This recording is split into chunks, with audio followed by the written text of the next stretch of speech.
আসসালামু আলাইকুম, কেমন আছেন সবাই? শুক্রবার সকাল সকাল ঘুম থেকে উঠে হাজব্যান্ড বাজার করতে গিয়েছিল, বাজার নিয়ে চলে আসছে। এখন আমি এক এক করে বাজারগুলো গুছিয়ে নিয়েছি। আমি যা যা লিখে দিয়েছিলাম সব কিছু নিয়ে আসছে। বেশি কিছু লাগবে না বলেছি, কোনো কাঁচা বাজার আনতে নিষেধ করেছি, আর বেশি কোনো মাছ মাংস আনতেও নিষেধ করেছি, কারণ ফ্রিজে অনেক মাছ জমা হয়ে আছে।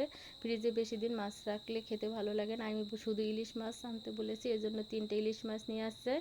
ইলিশ মাছ 3টা প্রায় 3 কেজির মতো হবে। আমি বাজার গুছিয়ে নিচ্ছি।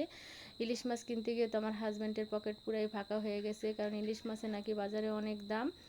আর কি কি আনছে এদিকে দেখি। ইলিশ মাছ আমাদের ঘরে একটু বেশি খাওয়া হয়, কারণ আমার হাজব্যান্ডের ইলিশ মাছ অনেক পছন্দ।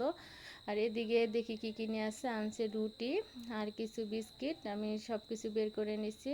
নিজেদের জন্য কিছু রুটি বিস্কিট আনছে, আর মিস্ত্রি ভাইদের জন্য কিছু বিস্কিট নিয়ে আসছে। কারণ মিস্ত্রি ভাইদের প্রতিদিনই চায়ের সাথে কিছু বিস্কিট দিতে হয়। আমার নতুন বাড়িতে মিস্ত্রিরা কাজ করতেছে। আর এখানে নিয়ে আসছে কদবেল। এই কদবেলগুলো খেতে কিন্তু অনেক মজা, ভর্তা বানিয়ে।